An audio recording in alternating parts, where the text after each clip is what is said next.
guys, ito kasi guys, balutin kasi ito siya ng tiles. Ayan, piturado na siya. Kailangan talaga natin siyang i-chippinggan yung mga butas-butasan para yung tiles natin kakapit.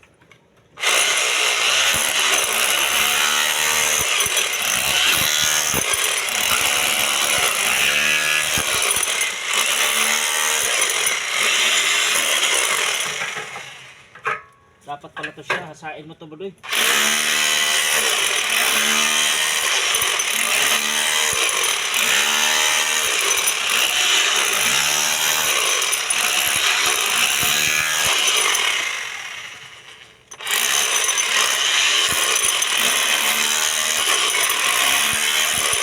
Budoy, wag mo na.